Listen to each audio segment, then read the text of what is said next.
آمين. الحمد لله الذي بنعمته تتم الصالحات. الحمد لله على نعمة الإسلام وكفى بها من نعمة.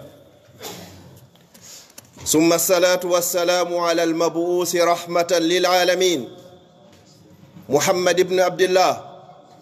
وعلى آله وأصحابه ومن تبعهم بإحسان إلى يوم الدين. يقول سبحانه وتعالى في محكم التنزيل بعد أعوذ بالله من الشيطان الرجيم: إن الأبرار يشربون من كأس كان مزاجها كافورا عينا يشرب بها عباد الله يفجرونها تفجيرا يوفون بالنذر ويخافون يوما كان شره مستطيرا ويطعمون الطعام على حبه مسكينا ويتيما وأسيرا إنما نطعمكم لوجه الله لا نريد منكم جزاء ولا شكورا. يقول النبي صلى الله عليه وسلم: خير الصدقة أن تطعم جائعا. أيها المسلمون، فائروني بالقلوب والأسماء، فالله جل وعلا أسأل بأسمائه الحسنى وصفاته العلى الذي جمعني مع حضراتكم في بيت من بيوته في هذه الدنيا الفانية التي لا تساوي عند الله جناح بعوضة، أن يجمعنا دائما فيها على طاعته وفي الآخرة مع خير خلقه، إنه ولي ذلك والقادر عليه. أيها المسلمون، أقصر خطبة في تاريخ الإسلام للشيخ الجليل الشيخ عبد القادر الجيلاني رحمه الله تعالى رحمة واسعة وأسكنه فسيح جنته. قال الشيخ رحمة الله عليه: لقمة في بطن جاع خير من بناء 1000 جامع، خير ممن كسى الكعبة، خير ممن قام لله راكعا، خير ممن جاهد بالكفر، خير ممن صام الدهر كله، أو كما قال الشيخ رحمة الله عليه. مسيبة جلبة تدو بتدر بالإسلام باوي يتودي الله أو بجو سيني دو ووضو مرونكتا بيتي دو الله نيمينير دو en nemaji den wawa limugol den wawa kontugol en wawa andugol ko di jelu haysi en etike kanko nemin do en on o inni wa inta uddu ni'matallahi la tuhsuha en wawata andugol ko di jelu hide yetta odo jarna odo e dow nemaji ko nemini en den toro Allah yo Allah arsiku en wawgol yettugol di hara en yeddari mo wawa yettugol anditanamo nemaji ko nemini en wada nemaji din hara ko rewirdi Allah na yeddirdi Allah. Bawo dun do Allah subhanahu wa ta'ala o daliga deftere makko: wa yut'imuna at-ta'ama, hibe nyammina nyamete, ala hubbihi, e dow yidugol nyamete on, ma e dow yidangol nyamete on, miskinan wa yatiman wa asira, miskin be alyatimaɓe e dahaɓe. ɓe wi'a hon ɗum: innama nut'imukum liwajhillah, ko fi Allah dey woni komin ñamminiri on, wona fi yon andi tam men, wona fi yon yoɓitu men, wona fi yon jarnu men. liwajhillah la nuridu minkum ayyuhal masakin, la nuridu minkum ayyuhal yatama, لا نريد منكم أيها الأسارى جزاء ولا شكورا، إنما نطعمكم لوجه الله لا نريد منكم جزاء ولا شكورا. لماذا أيها المؤمنون؟ إنا نخاف من ربنا يوما عبوسا قمطريرا. فماذا كانت النتيجة؟ فوقاهم الله شر ذلك اليوم ولقاهم نضرة وسرورا وجزاهم بما صبروا جنة ونعيما. وجزاهم على هذا الإطعام للفقراء والمساكين والأسارى جزاهم بما صبروا جنة وهريرا.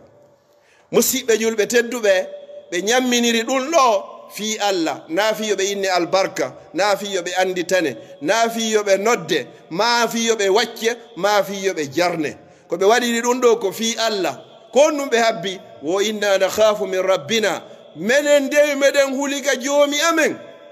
yawman abusa nyalane sattunde balere qam tarira bittino yayinde woni mojjo mo wona mojjo.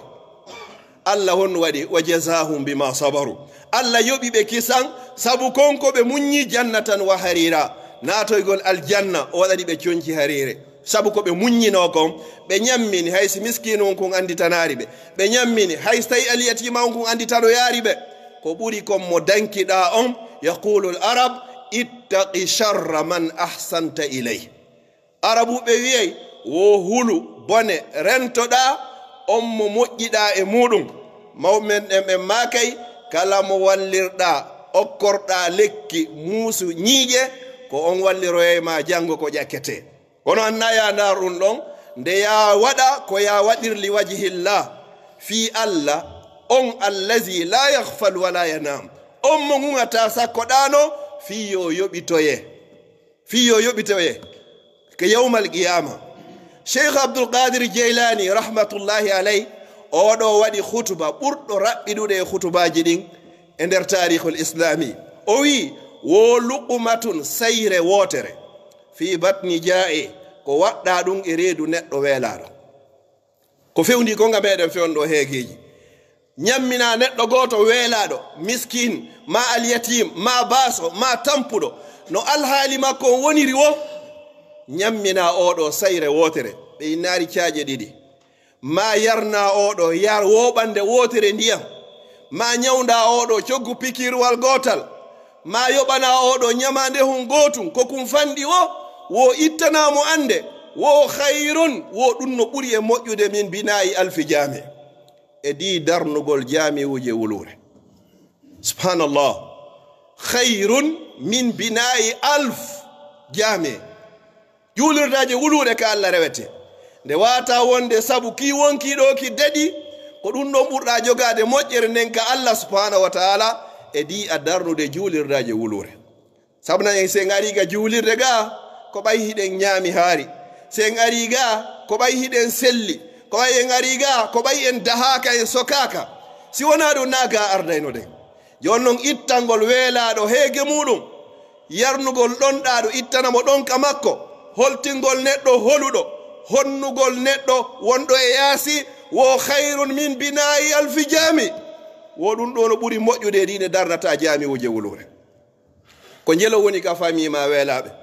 ko jelo woni ka be ngure ma welabe ko jelo woni ka be ngure ma holube ka musidal ma e ka bolonda ma hida sanzindira cionci nyande be nyande hay lannudi din haydi sanzuda din ala okkorde bedo hida huli wata jonnube be gerama hita huli wata jonnube be nyamama be nyamana ma fi honno si be nyamari ma amayata wallahi amaye la budda min al maut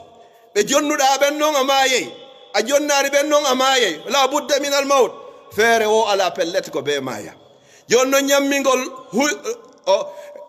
sayre wotere ne jonnata miskin ittanamo hege makko wono buri e mojjude nde darnata dami wuje wulure wo khairun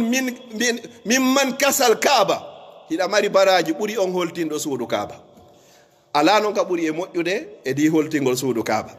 ne la rasulullah sallallahu alaihi wasallam maki man bana lillahi masjidan bana allah lahu baytan fil janna wo sa mahni allah suudu ka adna do julirde allah ma noyite suudu ka ner aljanna yonno wo nyammingol wela do ngida mari baraji buri dun don da mari baraji buri dun don hida mari baraji buri holtindo suudu kaaba wo khairun mimman qama lillahi raki'a nyammingol welado ittana mo ande e sonja e sohola yobanamo nyamaleji makko e bittendeji makko nyawndamo honnamo wo dum hino burinde darato do anafana Allah jemma fu wo khairum mimman jahada lil kufr baraji ɗum hino ɓuri e moƴƴude it'amu ja'i khairu mimman jahada lil kufr baraji ɗum ko ɗon ɓuri e moƴƴude e di ɓuri on ƴettuɗo kaafa muɗum yehi waɗoygol jihad fi sabilillah ayyuhal muslimun luqmatun fi batni ja'i khairun mimman samad dahar subhanallah ñammingol weelaaɗo hino ɓuri jogagol baraji ka Allah ɓuri on horuɗo hitande fop hande timma ittana oɗo yaqulu nabi sallallahu alayhi wa sallam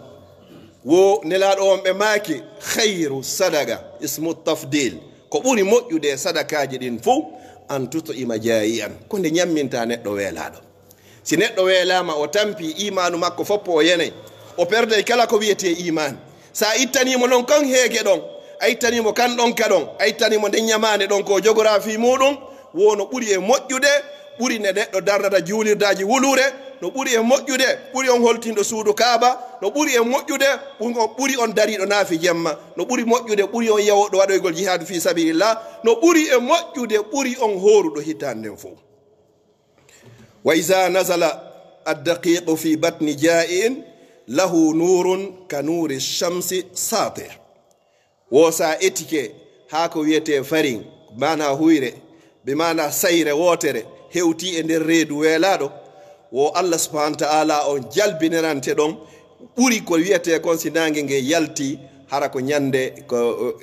ka waqtu walluha ko jalbata ɗon kon fewndo ete haray no ɓuri e ɗum ɗon no on weltorta noon ko ɓuri noon Allah subhanahu wa ta'ala on jalbinirante on noon faya bushra liman at'ama ja'ih en baɗum ɗo ko welo welo wonande hombo wonande kala on ñamminɗo weelaɗo mo beenu wawi ñammingol weelaɗo ko ɓe wi ko lukma ko sayre wotere na dey ha be o ñaama o itta kooƴe o soƴƴa o hirto kono sa heɓanimo hay si tawi ko ittir ɗum kooƴe ma soƴƴari ma hirande a garantisanimo ɗum ɗon a heɓi ɗi baraji wowlari ɗo ayyuhal muslimun wa ahabbu al a'mali ila Allah wa ahabbu al a'mali ila Allah kama jaa fi al hadith sururun tudkhiluhu ala mu'min sururun tudkhiluhu ala qalbi mu'min takshifu anhu kurba nelaɗo sallallahu alayhi wa sallam e maaki golle ɓuraɗe ɗe yiɗede de ka Allah ko honɗum woko nde naadata welo welo e ɓernde julɗo no woodi ko naadirta welo welo e ɓernde julɗo ɓuri weelaɗo sa ñamminimo si tawi hina weelaɗo wo takshifu anhu kurba ko nde ittantamo sattende aw taqdi anhu dayna ma yoɓanamo ñamande aya ɓurɗon juutde ka nder qur'an ko aya ñamande si goɗɗo ñawlike ha hewti nokkugo bonnay imanu makko ittay kala ko wiyete limanu e makko fi honɗum o wawata yahu ko fottete ton himo huli wata o yahu tun o ƴante joni noon sa ittani oɗo wo ko ɓuri moƴƴude yiɗede golle ɗen fof ko Allah sururun tudkhiluhu ala mu'min takshifu anhu kurba aw taqdi anhu dayna aw tatrudu anhu ju'a ma dirnanamo few ko wiyete kon heege rawahu al-bayhaqi wa hassanahu shaykhuna al-albani rahmatullahi alayhi hadith on ko selluɗo ko imamul bayhaqi fillimo sheikh albani kadi sellinimo kadi jon non ɗiɗo a ittanimo sattende ɗiɗo a yoɓanimo ñamande ɗiɗo a ittanimo heege e ɗonka a honnimo wo ala gollal ɓulagal yiɗede ngen ka Allah ɓuri ngal gollal ngal waɗuɗa ɗo kama annaha aidan tadfa'u an sahibiha almasari walbalaya wa tunjihi min alkurubi washada'id it'amul ja'i تدفع عن صاحبها المصائب أولا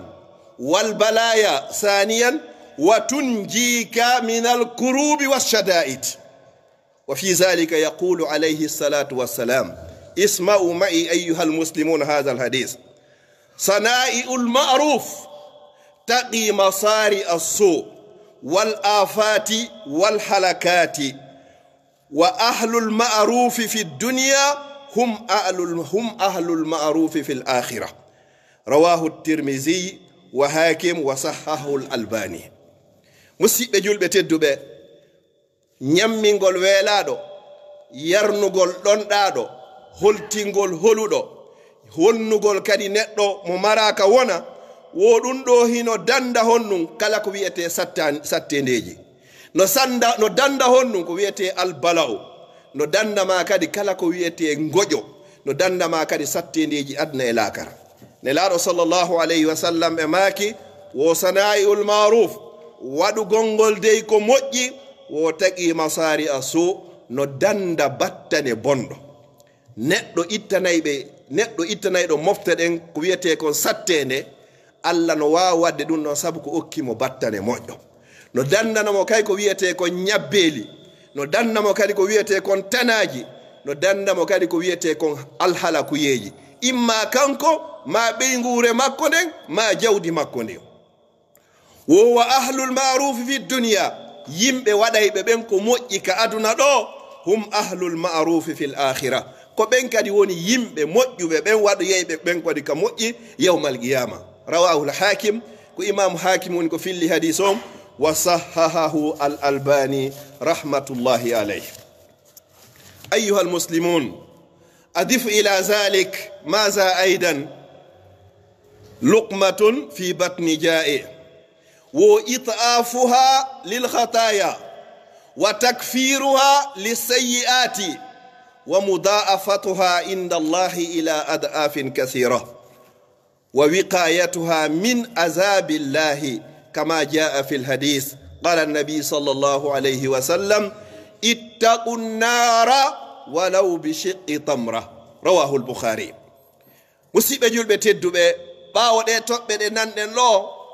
hiɗa wawi ɓeydude hoore ɗum ɗo kadi an ittanayɗo weelaɗo heege makko yarna ɗonɗaɗo ittanamo ɗonka wono waɗanama honɗum kadi wono ɗanninanama no montanama ko wiyete kon alkhataya gooɓe kala piihoy koye waɗɗa tawata a fandanake ɗiɗi wa takfiruha lisayyi'ati hino montanama kadi bakkatuji ɗi waɗuɗa wa mudha'afatuha inda Allah sowante baraji ɗin kadi ka makko ton ila adafin kasira cowalle ɗuɗuɗe la ya'lamuha illa Allah goto andano ɗum fotata si wona o wiyeteɗo Allah subhanahu wa ta'ala wona ɗum ɗon tun kadi wa wiqayatuha min azabillah Allah subhanahu wa ta'ala on kadi sabu ɗum ɗo o dandoyte lette makko ɗe yawmal qiyama sabu ko moƴƴiɗa e julɓe Allah ɓen kon sabu ko ittanɗa anuɓen ande maɓɓe kon sabu ko ñamminɗa weelaɓen kon sabu ko yarnuɗa ɗonɗaɓe ɓen kon sabu ko holtinɗa holɓe ɓen kon sabu ko honnuɗa ɓe hoɗaɓen kon sabu ko surruɗa kon fokkituɓe wirtagol ɓen kon ɗum ɗo waway wonde sabu ko danduma e letti Allah ɗe yawmal qiyama wano ardir noon e hadis nelaɗo sallllahu alayhi wa sallam ɓe maaki wo ittaqun nara rente e nge yiite ittaqun nara rente e nge yiite dey ko Allah noon andi ko yiite ngen danger magge bone magge on wo walaw bi shiqqi tamra hay si tawi ko yeru peccelum porolum tamaro ittata sadaka okka weelaɗo wo ko ya waɗu fiyo Allah waɗu kunɗon heedode kunɗo wona sabu ko dando e ma e lette nge yawmal qiyama as'alullah subhanahu wa ta'ala an yajirana minan nar اللهم لا تفرج هذا الجمع الا بذنب مغفور اقول قولي هذا واستغفر الله لي ولكم فاستغفروه انه هو الغفور الرحيم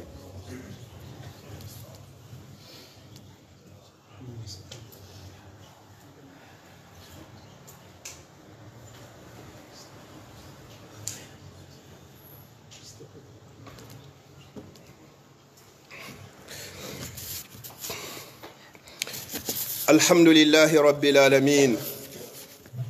الحمد لله الذي بنعمته تتم الصالحات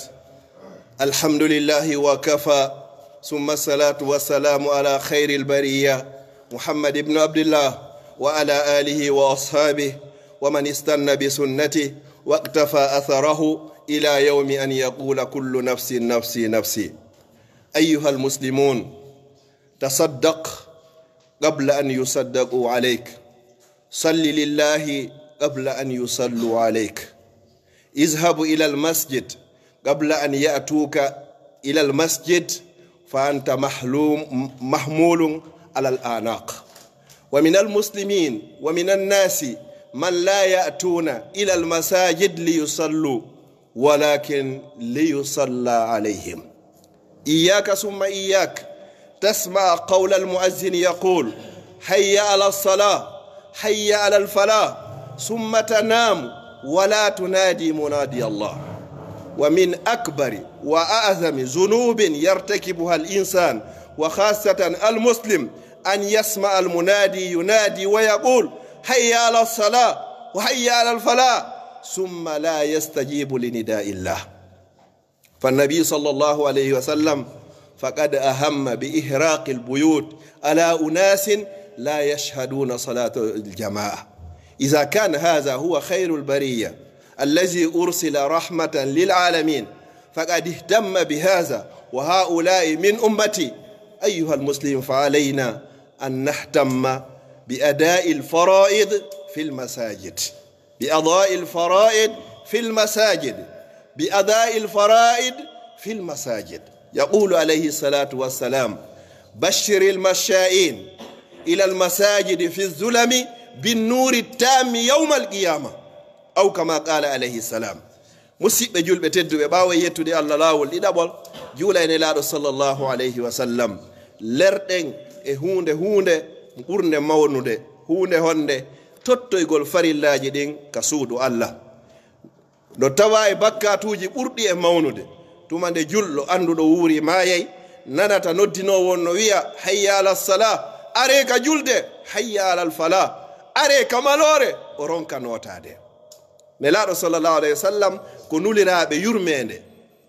ko yurmede wa ma arsalnaka min nulirarima illa rahmatan lil alamin sina yurmede wonande o tagefo kono nelaɗo falanoma ñandego sunnugol cuuɗi ɗin e hoore ɓe yimɓe ɓe yahata juuloygol julde jama ka juulirde na dey ɓe juulata ko fi on tun ko ɓe jotto ka suudu sabu ballon ma sabu série ma sabu filmu ma sabu hoy ko tawata hay e hunde nafata on tigi o ronka yawgol tottoygol farilla on ka jaami.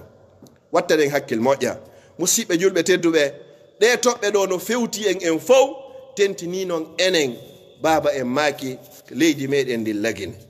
musidɓe julɓe tedduɓe sa innama joni goɗɗo darni juulirdaji wulure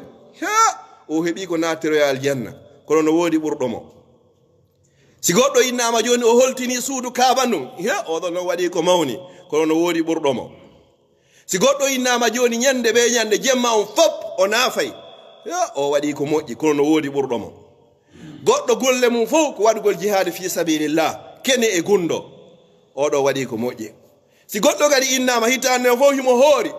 o tigi tigi ngoɗo waɗi ko moƴƴi kono ko hombo ɓuri oɗo foppo jogagol baraji ko neɗɗo ñamminɗo weelaɗo wallahi summa wallahi no woodi famille ka meɗen si ɓe itti kooƴe ɓe soƴƴata si ɓe soƴƴi ɓe hirtotako si ɓe hirtike ɓe ittoyta kooƴe janggo hara hiɗa andi ɓen miɗo andi ɓen hiyala pellet hiɗa mari Allah no wawnoma wadde place maɓɓe waɗa ɓe place ma ka joɗɗa ɗo yo julɗo musiɗɗoma mo anduɗa pelleti ko julɗo an kadi ko a julɗo hiɗa andi pelleti a mayay Allah landitoytoma yawmal qiyama wa an malihi min ayna iktasaba wa fima anfaga jawdi makko ndi o heɓi nin ko on to ndi heɓi ko honno kadi ndi dépensira mara ndin ɗon julɗo no mayude fi o heɓari coggu ordonnance julɗo no mayude sabu heege julɗo no mayude sabu o heɓari ko ñawdora julɗo no mayude sabu ɗonka julɗo no mayude sabu himo waali ka hoore laawol hara pelletle an kadi a wawayno ittande on ɗon famaza taqulu li rabbika yawmal qiyama konno wiyoyta joomi ma ko Allah jonnuma ndi jawdi amma yeyi accandi a anda kadi sa accindi ɓaawo ma koye hoore honɗum ɓeygure nden waɗata ndi jawdi ɗo hasiboore mayri on fop wallahi ko an woni ko fawi andale pellere sini gollitiroya kadi ka moƴƴi ɗum ɗo kay fof lette on haray ko an woni ko fawi miɗo toro Allah subhanahu wa ta'ala on yo Allah on arsiku en jawdi arsika en imanu kadi ñammingol kadi weelaɗo yarna ɗonɗaɗo kadi ittana kala anuɗo ande makko nden mi toriki Allah subhanahu wa ta'ala yawɓe hajjuɓe en fof yo Allah on jaɓanɓe hajju maɓɓe on ɓe yahari ɓen kadi fop yo Allah on newnanɓe kadi no ɓe yaara faalaɓe yahude ɓen hara kaydi ala yo Allah addu kaydi ndi si tawi ko jawdi ndi woni ala yo Allah on addu jawdi ndi si tawi ko ɓernde nden woni fewtar ton yo Allah on fewtin ɓerɗe maɓɓe ɗen ton newnanaɓe ɓe wawa yawgol tottoygol o farilla ɗo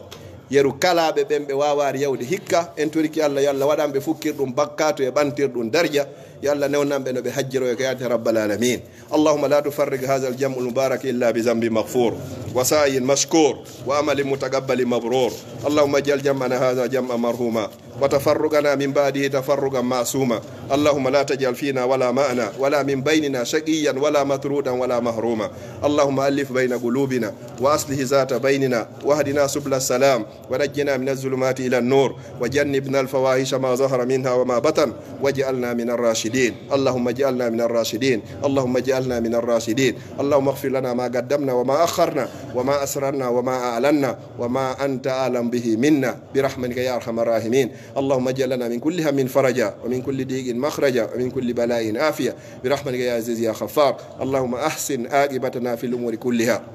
اللهم أحسن عاقبتنا في الأمور كلها وأجرنا من خزي الدنيا وعذاب الآخرة برحمتك يا عزيز يا غفار. اللهم إنا نعوذ بك أن نشرك بك شيئا ونحن نعلم ونعوذ بك بما لا نعلم برحمتك يا عزيز يا غفار. اللهم ربنا تقبل منا إنك أنت السميع العليم وتب علينا يا مولانا إنك أنت التواب الرحيم. وصلى الله وسلم بارك على نبينا محمد وعلى آله وصحبه وسلم تسليما كثيرا وآخر دعوانا الحمد لله رب العالمين وأقم الصلاة.